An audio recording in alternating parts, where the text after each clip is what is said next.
Hi నమస్తే welcome to Myra media. నేను మీ కేవీఆర్. సంక్రాంతి పండుగ సంబరాల తర్వాత ఆంధ్రప్రదేశ్ మళ్ళీ ఒక్కసారిగా రాజకీయ వాతావరణం వేడెక్కింది.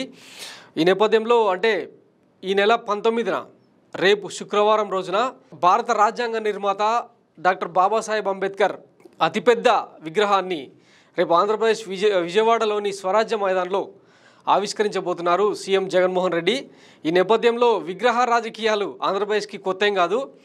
అంత పెద్ద బాబాసాహెబ్ అంబేద్కర్ విగ్రహాన్ని కట్టడమే ఒక పెద్ద టాస్క్ అయితే దాన్ని ఆవిష్కరించే క్రమంలో ప్రత్యర్థులు చేస్తున్న రాజకీయ విమర్శలు చాలా నీచంగా, ఘోరంగా, దారుణంగా ఉన్నాయని చెప్పడానికి ఎట్లాంటి సందేహం లేదు.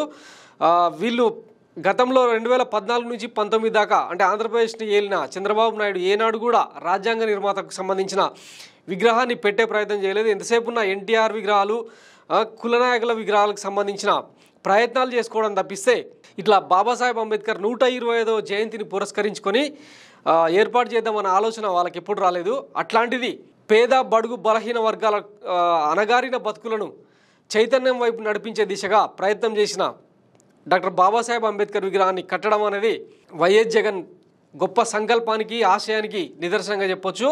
ఈ నేపథ్యంలో ఎల్లో మీడియా పచ్చనేతలు చేస్తున్న కామెంట్లు, వాళ్ళ రాతలు ఎట్లున్నాయనేది ఒకసారి మీకు చూపించే ప్రయత్నం చేస్తా. ఒకసారి ఈ కులపత్రిక ఏం రాసింది చూడండి. పనులు పూర్తి కాకుండానే ప్రారంభోత్సవమా? బెజవాడ అంబేద్కర్ స్మృతివనం పూర్తిగా మరో 3 నెలలు, వచ్చే నెలలో ఎన్నికల నోటిఫికేషన్ వస్తుందని రేపే హడావిడిగా ప్రారంభం. పూర్తిగాని కన్వెన్షన్ సెంటర్, ఆ పనులు కనపడకుండా గ్రీన్ ప్యాట్లతో మేకప్. పార్కింగే అక్కడ ప్రధాన సమస్య. పశ్చిమ, ఉత్తర దిక్కుల్లో ఆ వసతి ఏర్పాట్లే చేయలేదు. వ్యయంపై నోరెత్తని అధికారులు. 400 కోట్లన్న సీఎం రోతపత్రిక. అనుమానాలు ఎన్నెన్నో. బస్సుల కోసం బడులకు మోసం. 21 వరకు సంక్రాంతి సెలవులు పొడిగింపు. అంబేద్కర్ కార్యక్రమానికి జనం తరలింపునకు పాఠశాలలు, బస్సులను వినియోగించే ప్లాన్. టీచర్లు, తల్లిదండ్రుల వివరణ కోరినట్లు సమాచారం. ఎవరూ కోరలేదంటున్న ఉపాధ్యాయులు. ఒకసారి చూడండి దిక్కుమాలిన రాతలు. విగ్రహం అంటే ఫ్రంట్ సైడ్ ఏమో మంచి మంచి ఫౌంటైన్స్ ఇవన్నీ తయారైతే బ్యాక్ సైడ్ ఏమో ఇట్లుందని చెప్పి ఈ బాధాకృష్ణ బాధ అనమాట. విజయవాడలో ఏర్పాటు చేసిన భారీ అంబేద్కర్ విగ్రహం పనులు ముందు వైపు దేదీప్యమానంగా కనిపిస్తుండగా వెనుక మాత్రం ఇలా అసంపూర్తిగానే ఉన్నాయి అని చెప్పి దీన్ని స్టార్ట్ చేసింది ఎప్పుడు? జస్ట్ ఒక 2 ఏళ్ల కింద స్టార్ట్ చేసి ఈ మాత్రం కంప్లీట్ చేసిర్రు. బడ్జెట్ ఇంచుమించు 400 కోట్ల వ్యయంతో దీన్ని పూర్తి చేసిరు. ఇక చిన్న చిన్న ఏమంటారు ప్యాచ్ వర్క్లు ఇవనేవి కంటిన్యూ ప్రాసెస్ అనమాట. ఇక్కడ చూడండి విగ్రహావిష్కరణకు సంబంధించి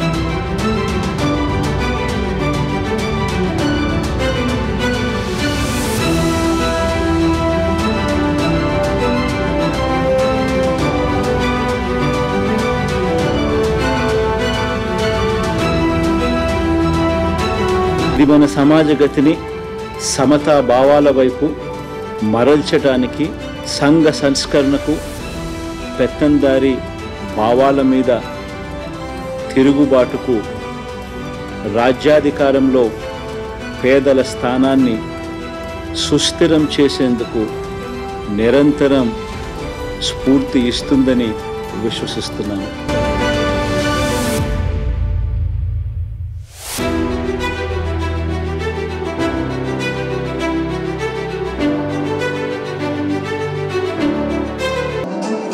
ఇంకా ఈ బోకడగాలకు ఇవన్నీ అర్థం కావు. ఎందుకంటే ఈ విజువలైజేషన్ కూడా చూసి ఇది యాక్చువల్గా పూర్తయిన విగ్రహం నిర్మాణానికి సంబంధించి ఇక్కడ కట్టిన కట్టడాలు, ఫౌంటైన్స్, లైబ్రరీ, ఆడిటోరియం ఇవన్నీ మీ కళ్ళ ముందర కనిపిస్తున్నాయి కదా, ఆంధ్రప్రదేశ్ ప్రజల కళ్ళ ముందర ఉన్నాయి కదా. అమరావతి నిర్మాణానికి సంబంధించిన గ్రాఫిక్ డిజైన్ లాగా అనుకుంటున్నారు అనమాట. వెళ్ళి చూడండి అంతగా కళ్ళు దొబ్బుతే. వాస్తవంగా అంటే ఇక్కడ ఇంకా ఇది దశల వారిగా ఈ బ్యాక్గ్రౌండ్లో జరుగుతున్న చూడండి, అది ఒక్క రోజులో జరిగేది కాదు. కొన్ని నెలల పాటు, ఏళ్ల పాటు జరగాల్సిన వ్యవహారం ఈ వెనక సైడ్ ఉన్న నిర్మాణాలు. ఇదంతా పూర్తి కావడానికి కొన్ని రోజులు పట్టవచ్చు. అంత మాత్రాన ఇదంతా నిజం కాదు, అబద్ధం అయితే ఎట్లా అవుతుందా?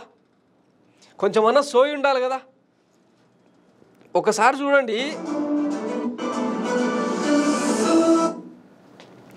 ఆ పీఠం ఎత్తేమో ఇంచుమించు 81 అడుగులు, విగ్రహం అడిగేమో 125, మొత్తం కలిపితే ఇంచుమించు 210 అడుగుల ఎత్తైన విగ్రహం. ఎంటైర్ వరల్డ్లోనే ఇంత ఇంచుమించు అంటే statue of liberty, Sardar Vallabhbhai Patel విగ్రహంతో పోలిస్తే అంతకంటే పెద్ద విగ్రహం ఇది. ఇంత పెద్ద విగ్రహాన్ని కట్టాలంటే, ఆ మహనీయుడిని ఇంట్లో ఆరాధించుకోవాలంటే దానికి పెద్ద గొప్ప సంకల్పం కావాలి. ఫస్ట్ ఆఫ్ ఆల్ అంబేద్కర్ ఏం కోరుకున్నాడు? ఈ సమాజ గతిని మార్చి పేద బడుగు బలహీన వర్గాల, అణగారిన వర్గాల చైతన్యం, వాళ్ళలో చైతన్యం నింపాలన్నది ఆయన చేసిన ప్రయత్నం కదా. మరి దానికి తగ్గట్టు ఈ సోకాల్డ్ సోంబేరిగాలు ఏమైనా చేసిరా? 40 ఏళ్ళ ఇండస్ట్రీ అని చెప్తున్నారు కదా, ఏ ఒక్కనాడన్నా బడుగు బలహీన వర్గాలకు సంబంధించి వీళ్ళు చేసిన అభివృద్ధి ఏమైనా ఉందా? ఎస్, వైఎస్ జగన్ చేసి చూపించాడు. ఆయన ఇంచుమించు ఒక్కసారి మీకు ఆ డాటా చదివి వినిపిస్తూ ఉండండి ఒక్క నిమిషం.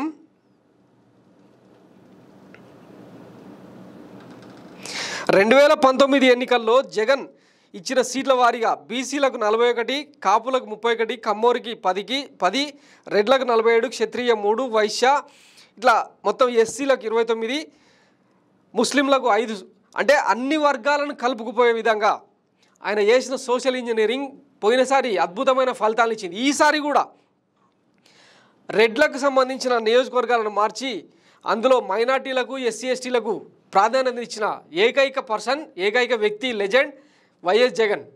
ఇదంతా కనిపిస్తలేదా?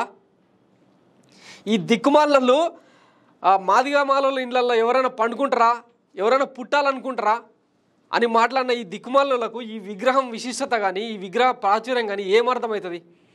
దానికి తగ్గట్టే ఎట్లా రాస్తున్నారు వార్తలు. సీఎం రోత పత్రికల్లో రోత వార్తలు అంట. ఈ కట్టింది అయితే అబోధం కాదు కదా. ఇంకా ఆంధ్రప్రదేశ్ ప్రజలే ఆలోచించుకోవాలి. ఫైనల్గా డాక్టర్ బాబాసాహెబ్ అంబేద్కర్ ఏం చెప్పిండంటే, సామాన్యుడికి, పేదలకు ఎప్పుడైనా సరే ఉచిత విద్య, ఉచిత వైద్యం, ఉచితంగా న్యాయం దొరికిన నాడే ఆ సమాజం పరిణమిల్లుతుందని చెప్పిండు. ఈరోజు ఆంధ్రప్రదేశ్ ప్రజలు చూస్తున్నారు కదా, ఉచిత విద్య మీ గడప దాకా తీసుకొచ్చిండు, ఉచిత వైద్యం, ఇంటింటికి వైద్యం పేరుతో గడప గడపకు మెడిసిన్లు ఇచ్చి పేషెంట్ల రికార్డుని ట్రాక్ చేసి వాళ్ళకి ఎప్పుడేం కావాలో ఇంటి పెద్దలు కూడా గుర్తించరో కానీ వాలంటీర్ల ఇచ్చిన వివరాల ఆధారంగా వైద్యులను ఇంటికి పంపించి నర్సులతోన వైద్యం చేపిస్తున్న దేశంలోనే ఏకైక ప్రభుత్వం ఆంధ్రప్రదేశ్. ఇచ్చిన అంటే బాబాసాహెబ్ అంబేద్కర్ ఏదైతే ఆశించారో ఆ 3 2 అయితే గడప గడపకు చేర్చిండా లేదా? ఈరోజు ఈ విగ్రహ నిర్మాణాన్ని చేపట్టడం, ఆయన దీక్షతో, సంకల్పంతో, చిత్తశుద్ధితో పూర్తి చేయడం ఒక వైఎస్ జగన్కే సాధ్యం. ఆయన మాత్రమే అర్హుడు అని మైరా మీడియాగా మేము గర్వంగా చెప్పగలుగుతున్నాం. ఇక ఉచిత న్యాయం అన్నది అది ఇప్పుడప్పుడే సాధ్యమయ్యేది కాదు. ఈ దేశంలోనే అంటే న్యాయ వ్యవస్థ అనేది ఒక భ్రష్టుపట్టిన వ్యవస్థలాగా ఇప్పుడు ఎవరో ఎందుకు ఇదే చంద్రబాబు నాయుడు న్యాయ వ్యవస్థలో కలుపు మొక్కలు నాటిండని చెప్పి ఆల్రెడీ అందరికి తెలిసిందే. ఆ మొక్కలన్నీ పీకేసిన తర్వాత సమూలమైన మార్పులు వస్తాయి తప్ప ఉచిత న్యాయం అన్నది ఇప్పుడు అప్పుడే సాధ్యం కాదు. వైఎస్ జగన్ దానికోసం ఎంతలా తాపత్రయపడినా, ఎంతలా కృషి చేసినా కూడా అంత ఈజీ కాదు. ఎందుకంటే అది సెంట్రల్ లెవెల్లో జరగాల్సిన ప్రయత్నం. సో ఎనీవే, ఇంత పెద్ద ప్రయత్నాన్ని, మానవ ప్రయత్నాన్ని అప్రిషియేట్ చేయలేకుండా ఉండలేకపోతున్నాం మిస్టర్ వైఎస్ జగన్ సీఎం.